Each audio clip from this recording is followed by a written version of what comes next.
Hi, everybody, and welcome. It's Lynn Wester, ready for our happy hour, where hopefully we are going to chat and discuss all things fundraising. And so I'm excited to have you here. Welcome, welcome, welcome to the DRG group happy hour. It just informed me I went live, so I did something right. It's funny when you don't do something for a while, how you worry, oh, am I doing that right? So excited to have you all with me today. Today's question is, what is something that you would like to do this year that you've never done before?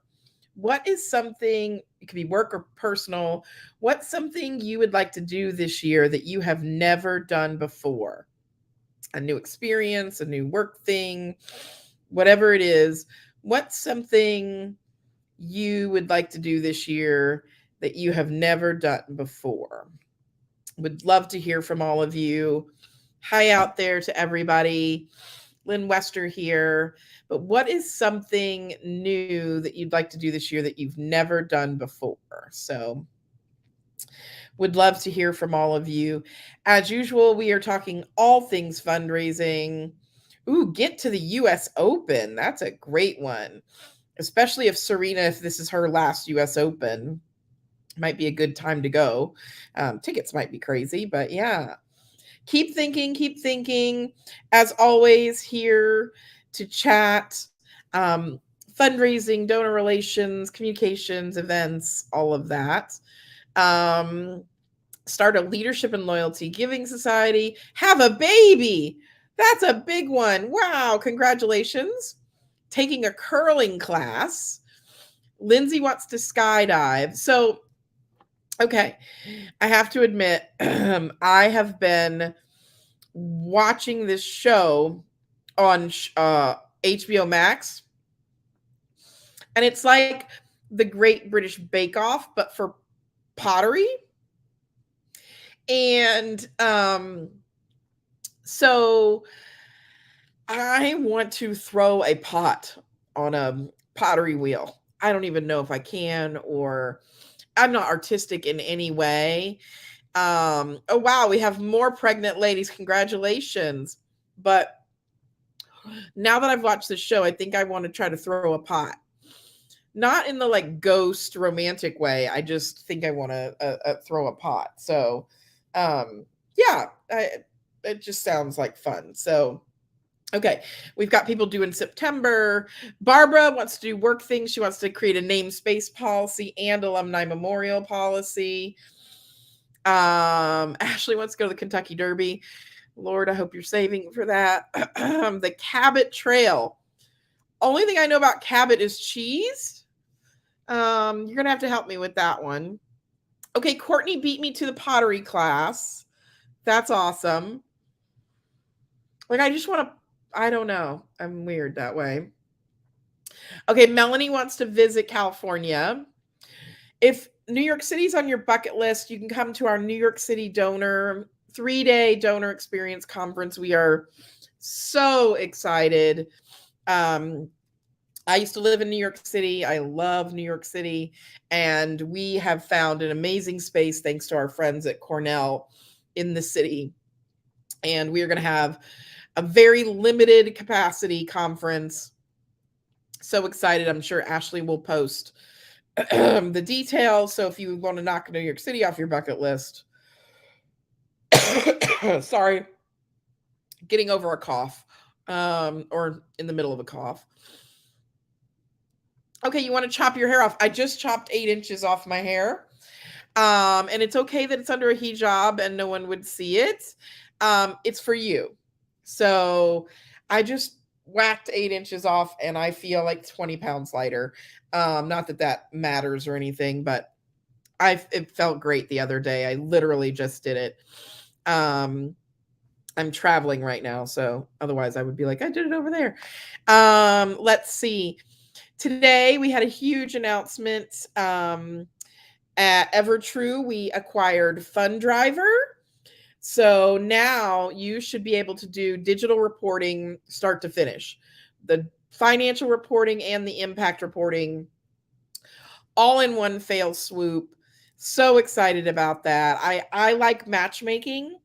And so I brought JD and Brent together of FundDriver and Evertrue. And then when they merged, I called the Brent and said, now I need you to go buy FundDriver because I need all these things and I need them all in one place, all on one screen. And it doesn't exist. So very excited about that.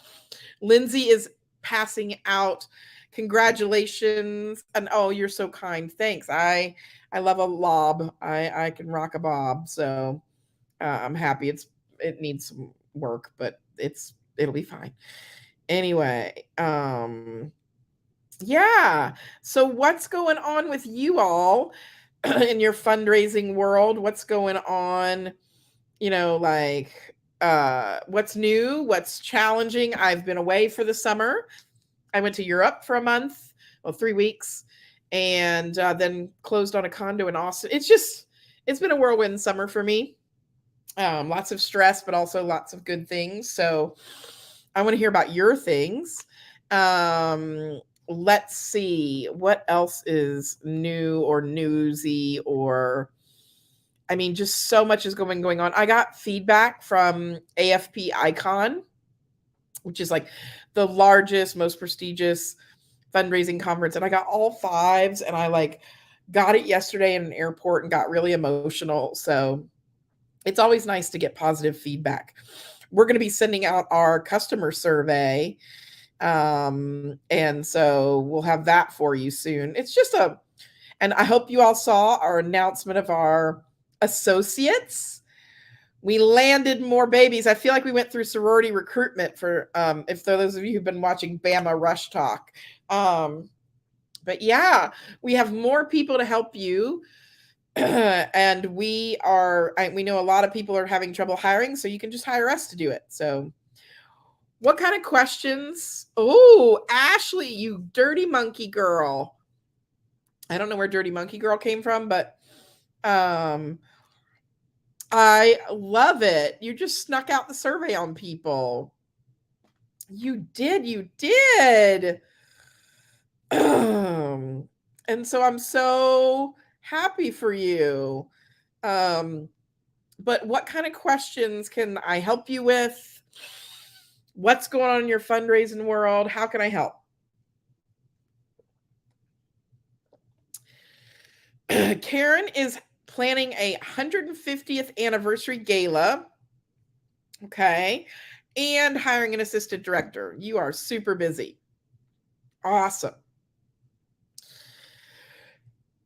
I'm in a hotel in an undisclosed location. I have to give some speeches this week. So my friends here locally know where I am.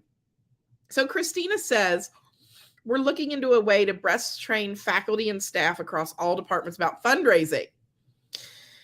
So many people don't even know we have a fundraising department. How do other universities do it? Very carefully. Christina, you can hire a professional trainer. I did that at the University of Florida and some other places with their vet med school. Or you can develop a internal training program for people. You can go out to staff meetings. You can go to faculty division meetings. You need consistent collateral that's easy to understand. You need people who are going to be great at instruction for adults, which is its own thing to learn. And when you're teaching people about philanthropy and generosity, you need to have them understand what's in it for them. What's in it for them? If there's nothing in it for them, then they're not going to enjoy the training. And so I'm sure there are organizations that have training, but I think, as much as you can figure out, trying to direct it toward them, towards their specific needs. And again, why should I care about fundraising? So that's what I would say as a department who doesn't fundraise, right? So just some idea. Let's see. Ooh, Ellen's got a big long one. Okay, here we go. Hi, Lynn. So glad to be able to make this today. Glad to have you, Ellen. Sorry, Eden. I can't read. Lost my mind today. CRM question. My org CRM is bad. Like, does it misbehave, or it basically only handles transactions? It's content specific. You're a synagogue. And we're pretty agreed, but we need to switch, but don't have the internal bandwidth to do so right now. Trying to manage development for 800 families without a real CRM is not working. Do you ever advise people to create a parallel CRM just for development? Is that crazy? Other suggestions? Eden, you need to contact the folks at Bloomerang. Bloom like a flower, orang. They will set you up. They are exceptional at small organizations. And I do think fundraising can be separate there. You don't have to use the one that was designed for your synagogue. And so check out Bloomerang. It even includes email. It includes retention rates. Hands down, for a small organization, they are the best. So check them out. I highly recommend them. Barbara, I want to stop naming spaces in perpetuity. Good, stop doing it. It sets false expectations for donors and really puts us in a bad place. So don't do that. Anyone have guidelines or language? We do. We say that the donor, the space will be named in honor of the giving, because again, we don't buy spaces, right? The donor doesn't own the space until the first renovation of, or the lifeful utility of the space. You can choose, or you can set a number of years. You can say the first renovation or lifeful utility of the space until first renovation, or you could say 10 years or 15 years. Most people are not putting in perpetuity ever in naming physical spaces anymore, just because spaces need to be renovated. We need money, you know. Read up on the case for Avery Fisher Hall in New York City. It was covered extensively. I've covered it. The New York Times has covered it. Not that sounded egotistical. I and the New York Times are not on the same. Regardless, check it out, but you should not name in perpetuity. Always, always, always a term limit on those physical namings. And again, the space is named in honor of someone. And once the naming has expired, they have the first right of refusal to buy up and name it again. So there you go. Let's see. Lindsay, we just started the silent phase of a campaign. Shh, don't tell anybody.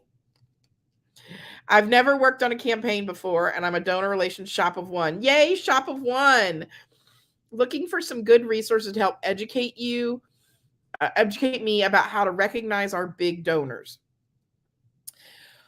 You know, it's so interesting. Campaigns are ubiquitous in our space. That was today's $2 word on my calendar. And so that means they're everywhere. And I find that the moment you close one campaign, you're headed for another.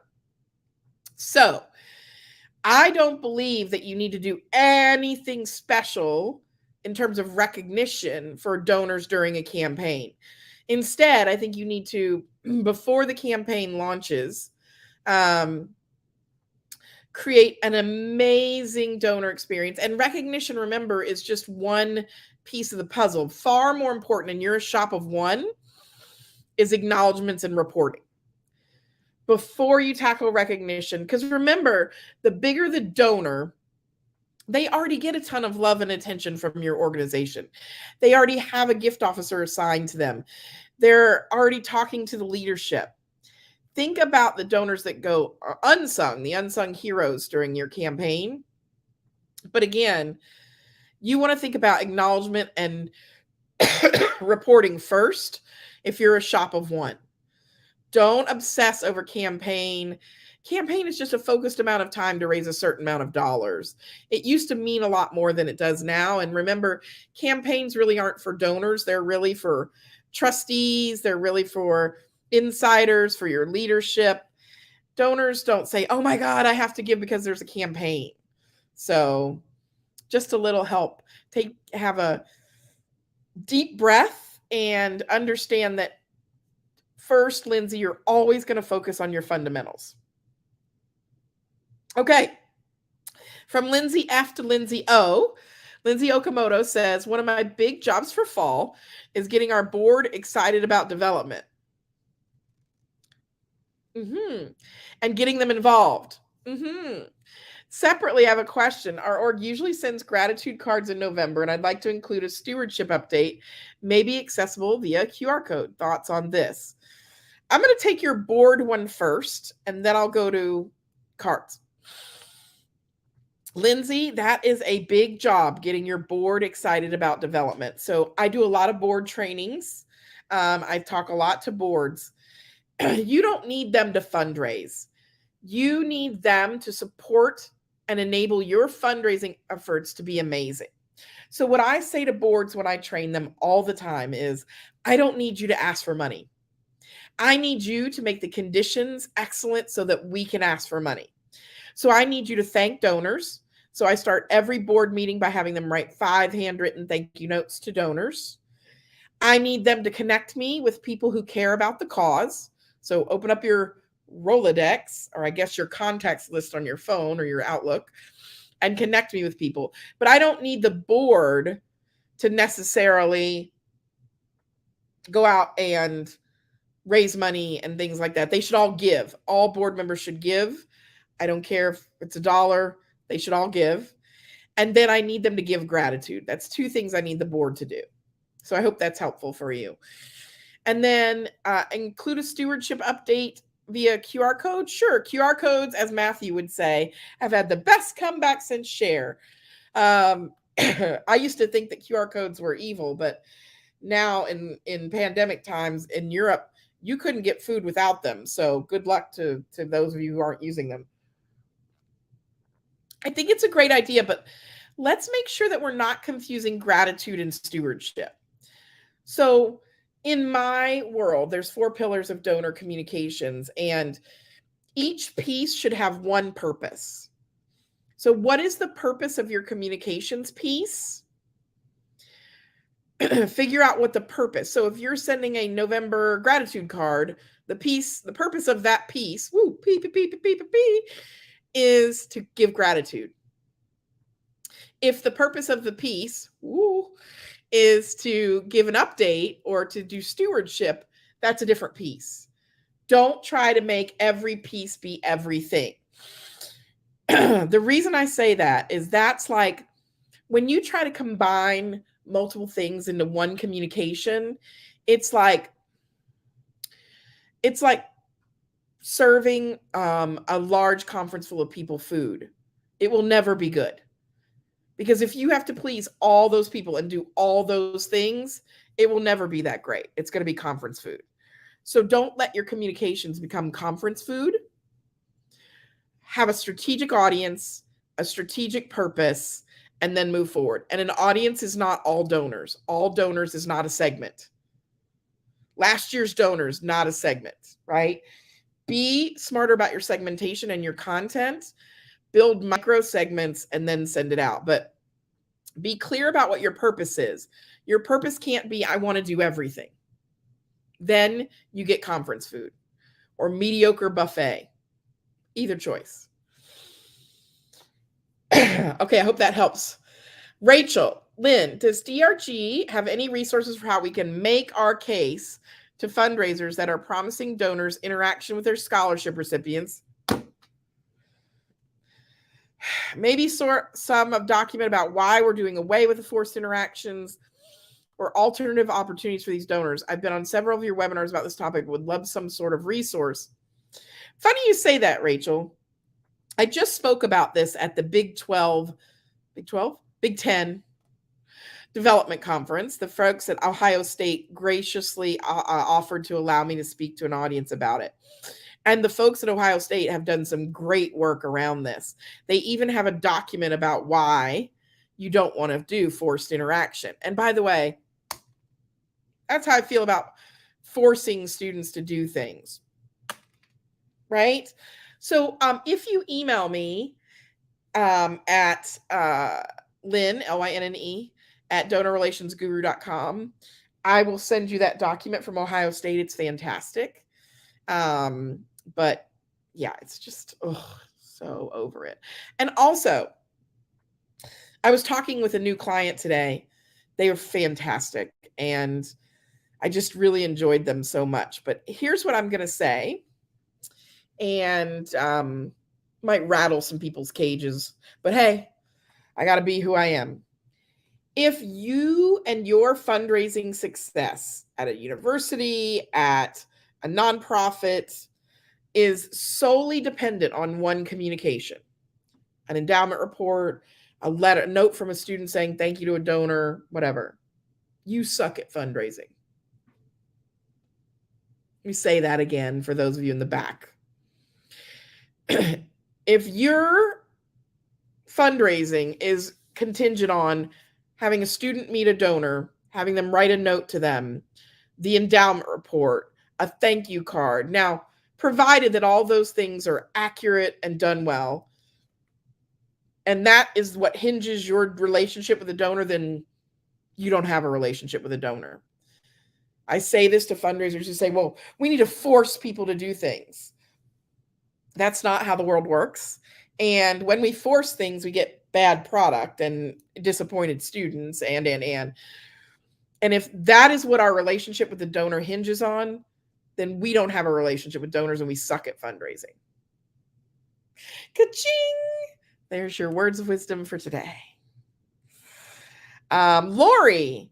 Hi, Lori. I love all we've got so much. I'm trying to keep up. Here we go. I need to move it on. Our most higher education philanthropy departments, fundraising, not philanthropy, creating their own annual reports. No, annual reports are really more for, annual reports are like, what did the organization do? We do impact reporting, and that's to the donor. But I don't want to, and you said, are they weaving the philanthropy message in the global annual report for the university? So that's just like I talked about earlier. If your piece is trying to have 7 different functions, it will have none. It will be conference food. Please don't do that.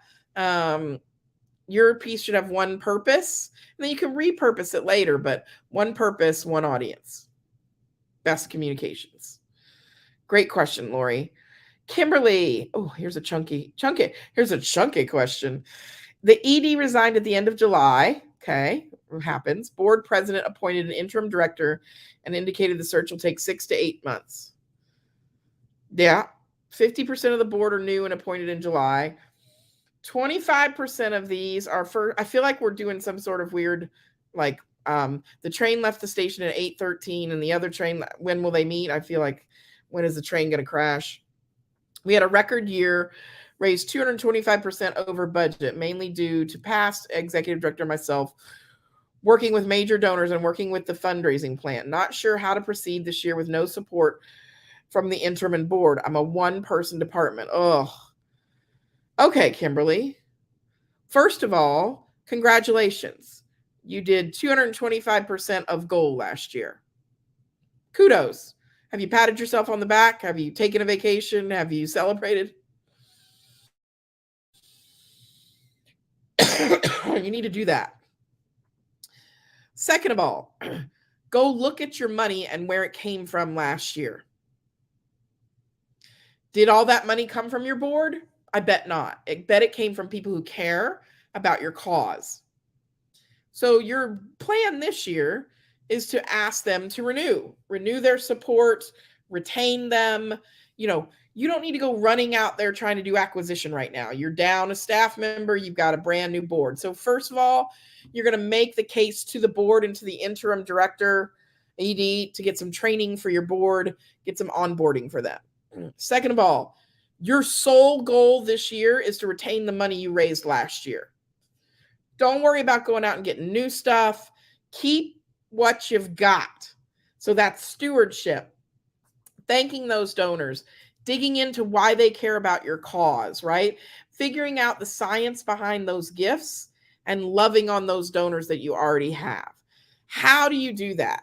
Well, as I awkwardly once said during a Zoom call with the lovely folks at the World Wildlife Foundation, How do you eat an elephant?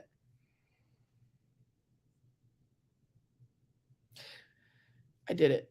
I'm not gonna lie. Lovely people. I don't know why I didn't get the gig, but how do you eat the elephant? One bite at a time. How do you do anything? One donor at a time.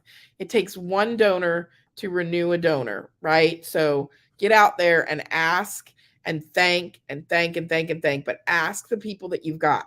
So one step at a time. And yes, that's a real thing that happened to me in the World Wildlife Fund. I talked about elephants. Yeah. Whew, good times. Margaret, Lynn, what are you seeing as the role of donor relations in gift utilization and compliance in the years ahead? And what work are you seeing that is most effective, and who are the drivers? The drivers are drunk, Margaret. I feel like it's a bunch of drunk Italians on Vespas when it comes to spending.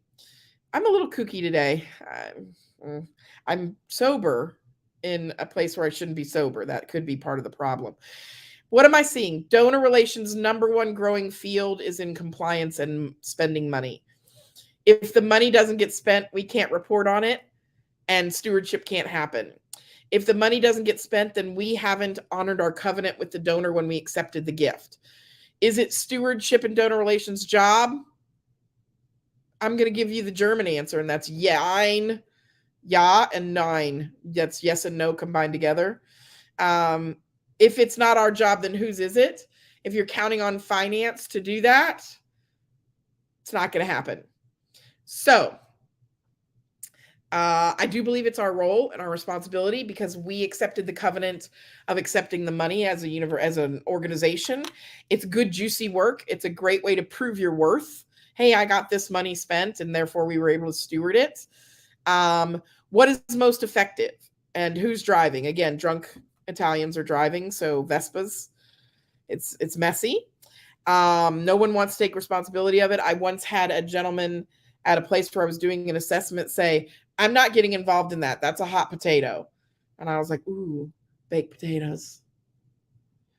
So as I sit here, I say to you, what is most effective is having buy-in from leadership. You cannot solve unspent funds and utilization and compliance without buy-in from the top. Provost, president, CEO, chief advancement officer. It's got to come top down and bottom up. So you train from the bottom up, and the edict comes from the top down. In the middle, they meet. This is a whole conference, and I'm happy to talk to you about it. But we work with our clients to get this kind of thing done. But you asked me what I see: drunk Italians on Vespas. Shannon, hey Shannon Rice, it's good to see your name. In a decentralized small stewardship shop where development officers send their own acknowledgments, should we provide a second acknowledgement from the president above a certain threshold?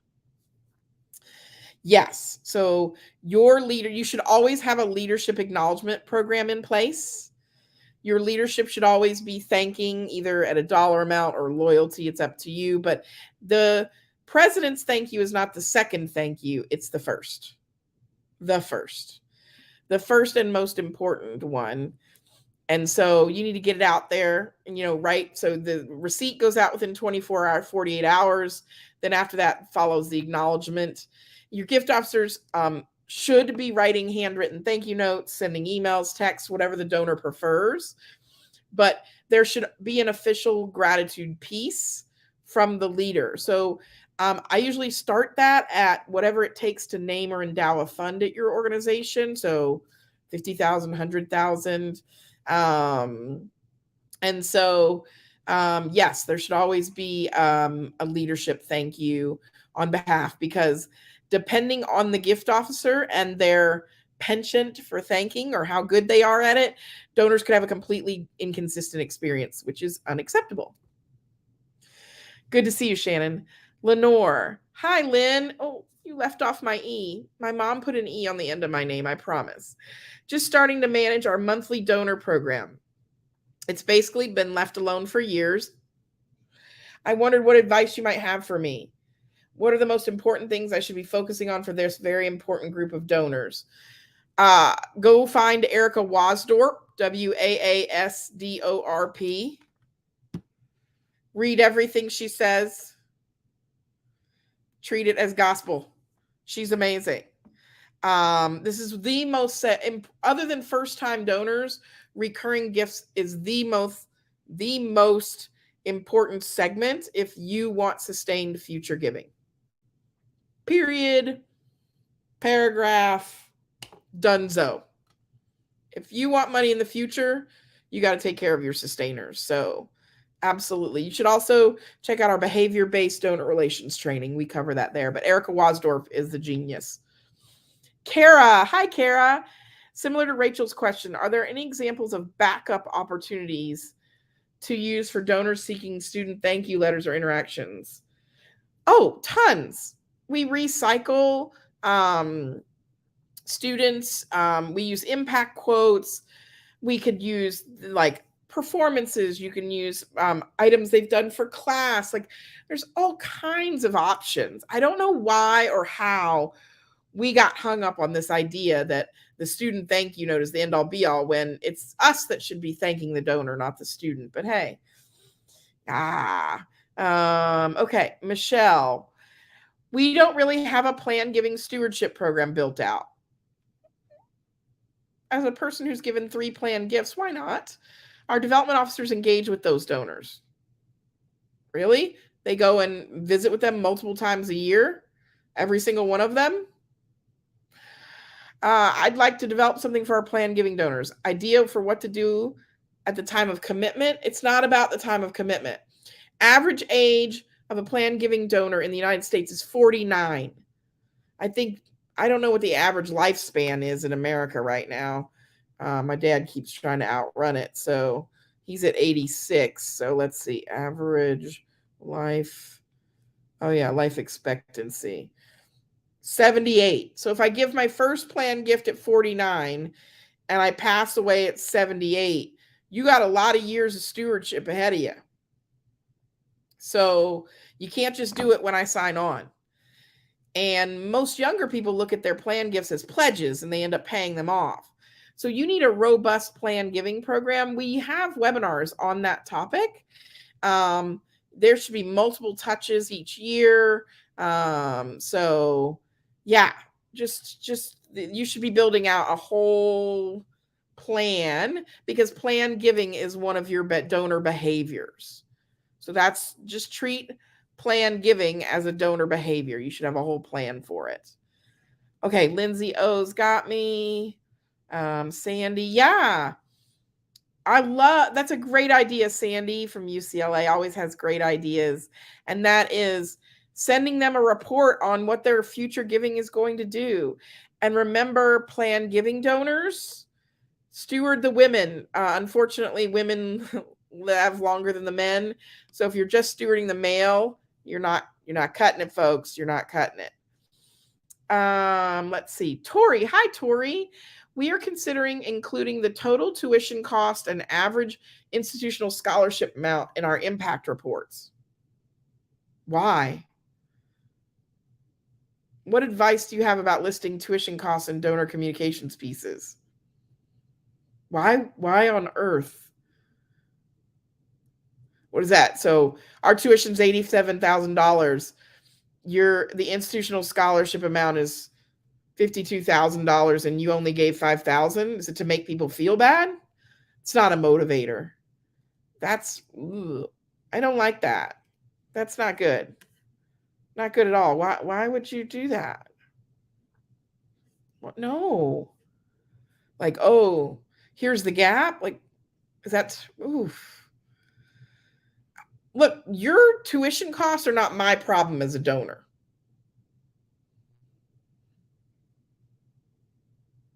Just because tuition is out of hand and it's ridiculous, that's not my fault.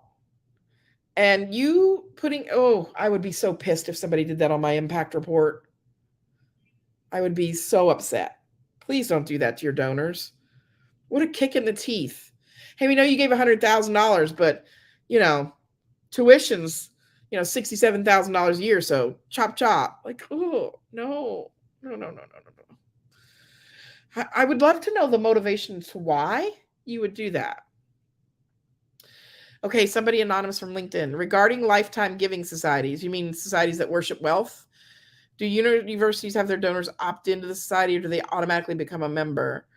Most people automatically become a member, but most of us are also getting rid of our lifetime giving societies. So gone are the days. I just got a new report from Vanderbilt, and I guess I didn't see it before.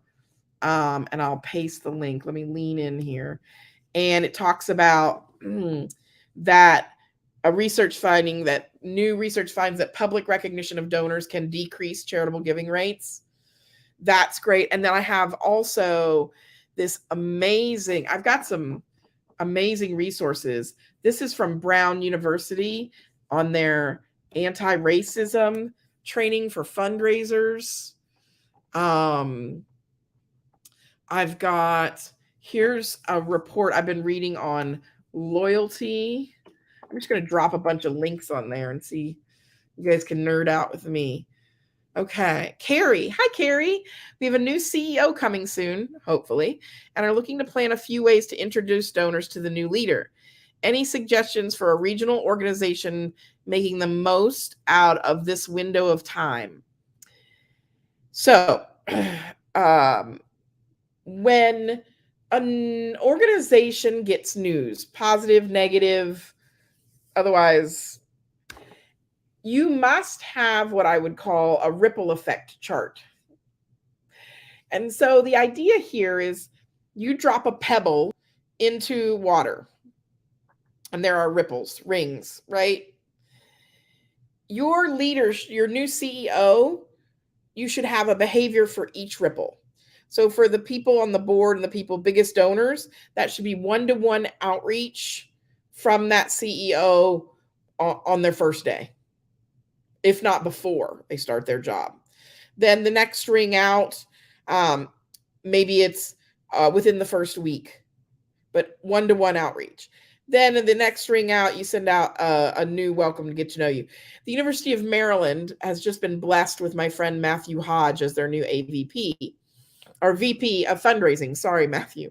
And he introduced himself to all donors after he had introduced himself to the big donors. And I just thought, what a great way to welcome. He asked for feedback. I mean, it was just a really great communication. I have it saved somewhere in my samples. There he is. And so I just thought he did a really great job and he was like, today is my first day. I've been welcomed into the community. And anywho, I just loved it. And so think of the ripple effect when you introduce your new CEO. And also remember, some people, CEO isn't their person, right? So it could be a fundraiser, it could be something else. So, okay, it looks like you all found Erica Wasdorp, so thank you. Let's see, Rachel. Okay. Besides thank you letters, and I don't even know that I would be doing letters. It's 2022. So thank you videos using thank you postcards, thank you emails. I mean, I would only write a thank you letter if somebody had mailed me a check with a letter, right? You're going to thank in the way you're going to thank in the way you receive the gift. What other touches throughout the year would you recommend for a person shop? I'm hoping it's a one-person shop because I'm hoping all of our shops are made up of people and that we haven't gotten into robot donor relations yet, but you never know. What would I recommend? Well, I would definitely recommend that we need to think about impact reporting. You need to think about gratitude based on behavior. So according to Penelope Burke and donor research, the average donor is expecting 7 touches before you ask them for more money. 7 touches before you ask them for more money. So how are you going to get to those touches? It could be a video from leadership. It could be an invitation to a chat. It could be an event. Lots of different ways, but a thank you letter It's not necessarily the end all be all. Remember, it all starts with the receipt. And if you want to look at some of those items, you can attend one of our behavior-based donor relations workshops, and we map through that for you. So yeah. Let's see. Oh, those are the links I posted. You're welcome for the links. I'm a fundraising nerd. Kamalei Lee says, do you have any creative ideas for donor acknowledgement communications? Yes. If you don't already, go ahead and get yourself a subscription to ThankView, period. Some of the best thank yous are grassroots, original, so I'd love to know what kind of organization you're joining us from, and then I could give you even more hints. I love video from someone saying thank you, here's what we're able to do as a result of your giving. I love a postcards I'm obsessed with. If you look at our library, you'll see that we post a ton of postcards, and we're currently working on all the swap documents that you sent in to us. So we're very excited about all the new content that we're going to have. That being said, the more creative, the better. Do you have young people that you can have them do artwork with? Do you have, like, what do you have at your organization? Are you, you know what I mean, a wildflower organization, and you want to do plantable paper? Like, again, okay, you have ThankView. Okay, so use ThankView in a creative way, meaning don't just have somebody stare at the camera and say, thank you for your donation. Think about, you know what, today is National Ice Cream Day, and we just wanted to say, here's a scoop for you. Cornell University does amazing stuff for their loyal donors. I'm always getting great samples there. Gonzaga does the same thing. So one of the things you could do is you could say, hi, I'm Lynn, and I'm coming to you live from my favorite spot on campus. And why don't you reply and tell me your favorite spot on campus? Or, hey, I'm here in the student cafeteria eating. It's it's Wing Wednesday, and my favorite flavor of wing is this. So, again, things that will really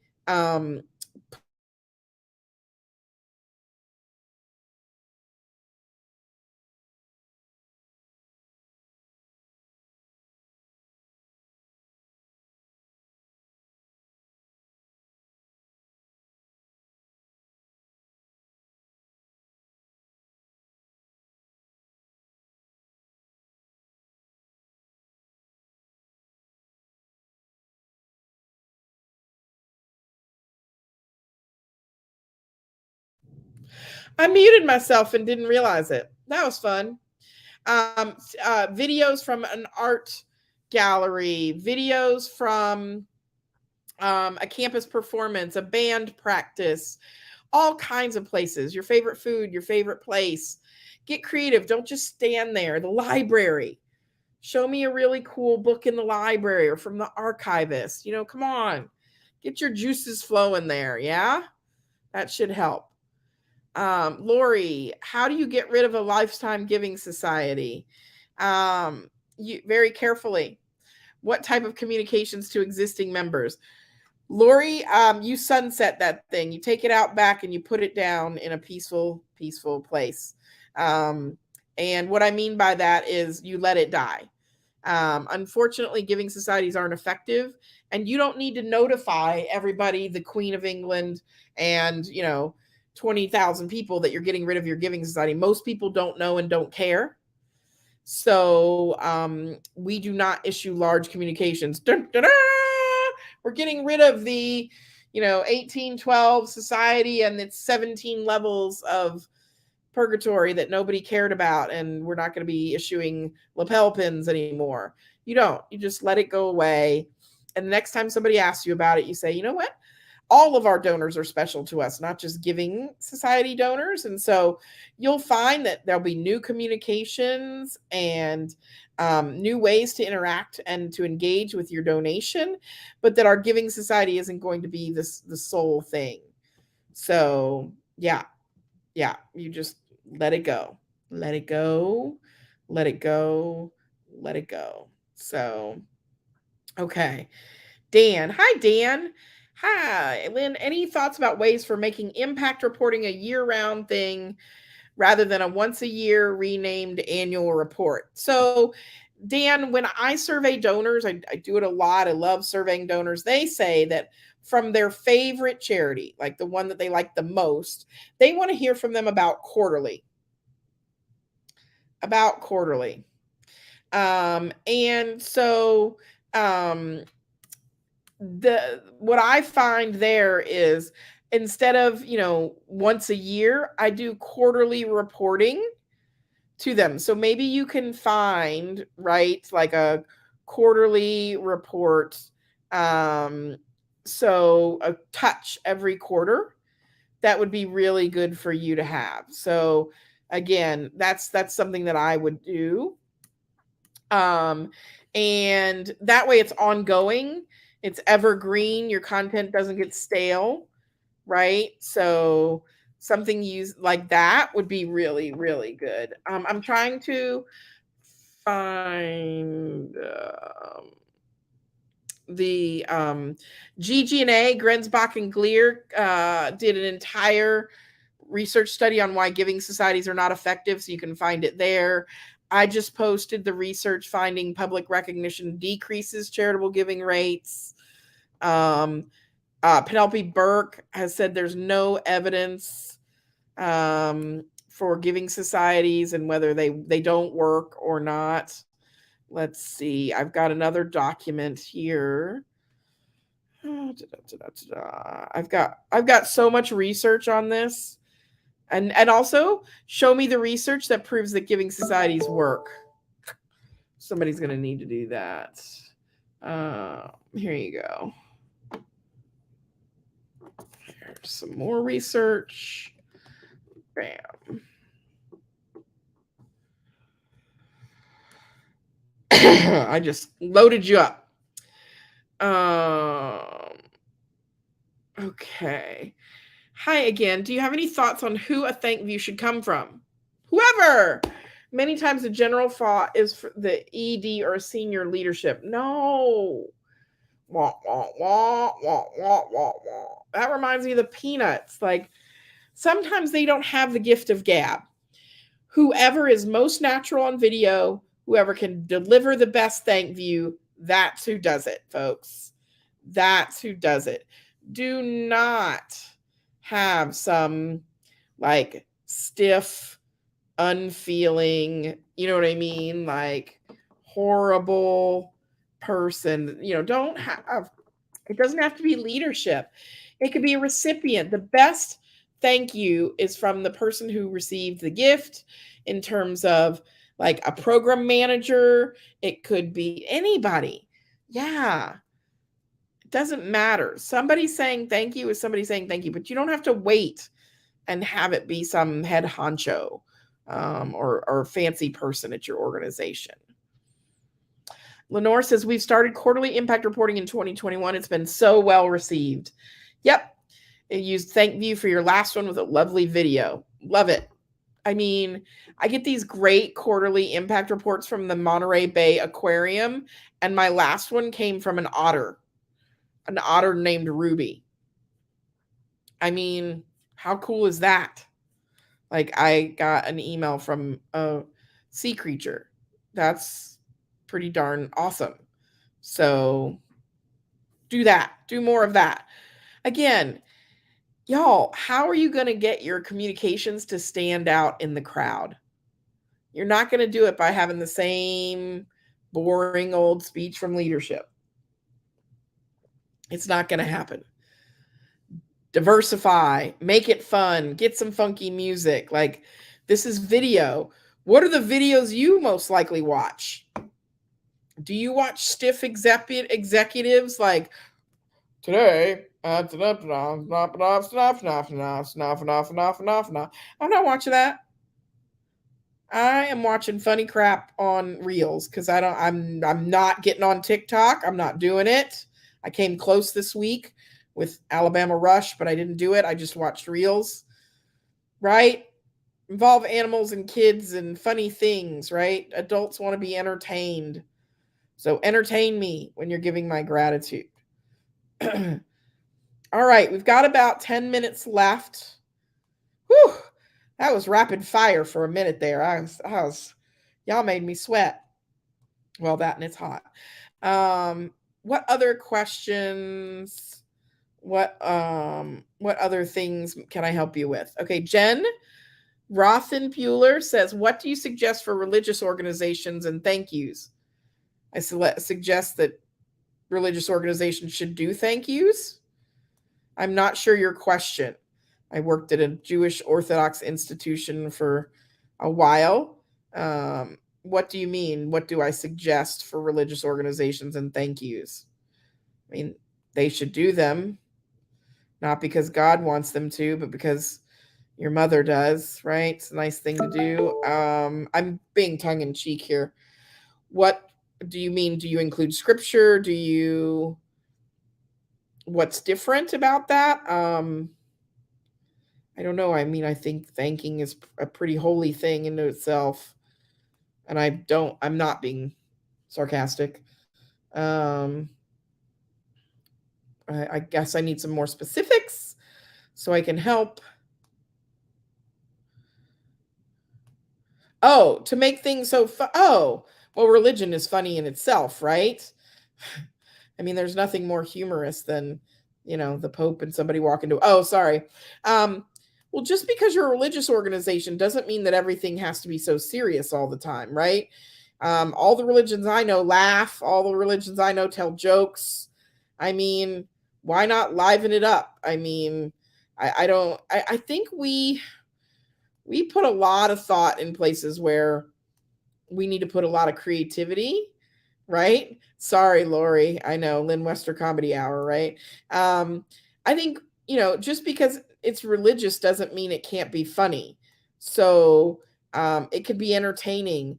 You could say something like, do you know why in the Bible? Da, da, da, da, and, there are some really interesting things as to, how religions gets there sometimes. So, I mean, spice it up. But the other thing I think about religion is it's the job to teach. So is there something like, can you do edutainment where I can learn and be entertained? That's the best of both worlds. But remember that religious figures are also human beings. Mother Teresa and the Pope would want you to know that. And those are just the examples I have off the top of my head. I mean, I really do think that Gandhi was funny. And so, just because they're religious doesn't mean you can't have fun with it. So I don't see you're not going to do anything sacrilegious. So as long as it's appropriate, have some fun. I mean, I think that in general of fundraising, I'll tell you, out of the fundraising emails and the development emails I get in my inbox, let me go look.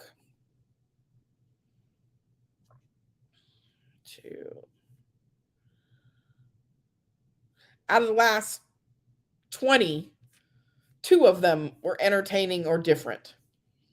Everybody else is starting to sound the same.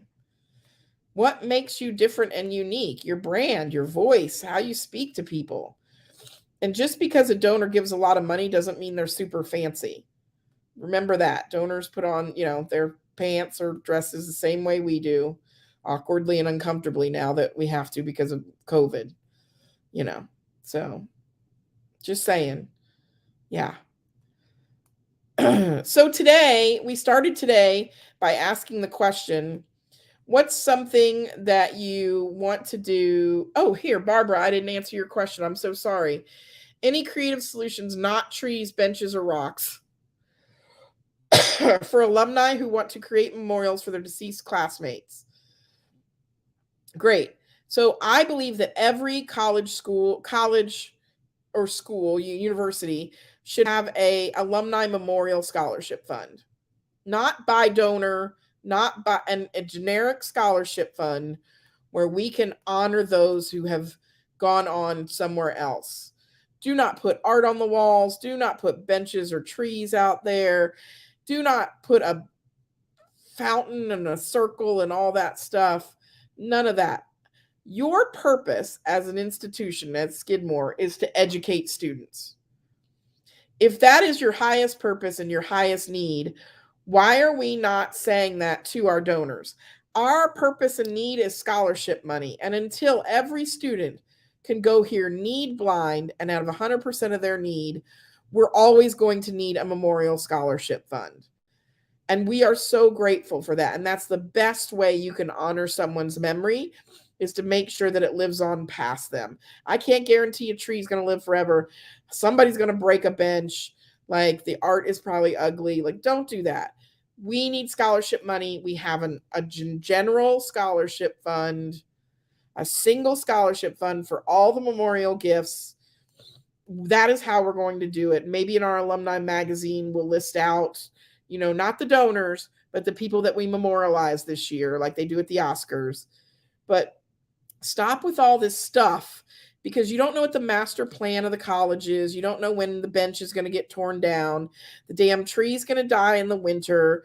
Like, they want to do nice things, but it's, what's the best thing is to support what the college or university needs the most, which is financial aid. You understand that when people are grieving or when something bad happens, your brain isn't all the way there. You're grieving. You don't know. And these donors, especially donors who've not given before, aren't very sophisticated. They need to be instructed. They're looking to us for guidance. So the best guidance we can give them is a gift that lasts forever. And that's the gift of education. Bam. It's timeless. They'll live forever because there'll be a scholarship there. That's it. Keep it simple. Guide them to it. Yes, all those other things are nice, but they don't live forever, and this will. Boom. Keep it simple. They're just looking for advice. That's all they're looking for.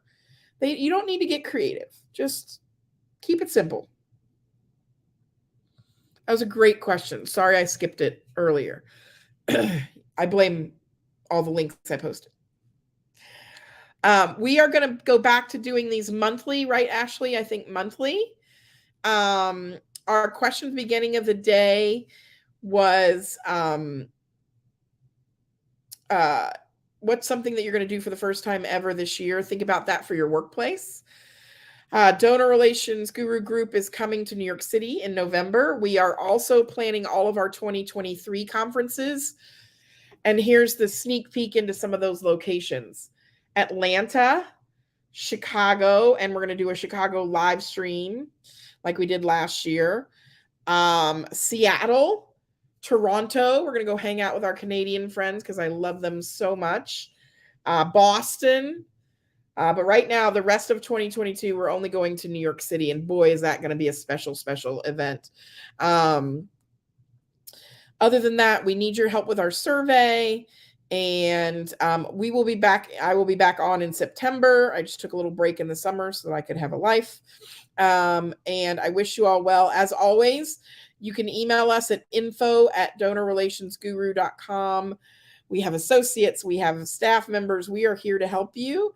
And we wish you the absolute best in all of your fundraising and efforts. Remember, self-care is really important. Take care of yourself and others, because you can't pour from an empty pot. And that brings it full circle, because I want to throw a pot as my new thing to do this year. That was fun. You guys have a great rest of your day. And I hope to see you all soon. Thank you so much.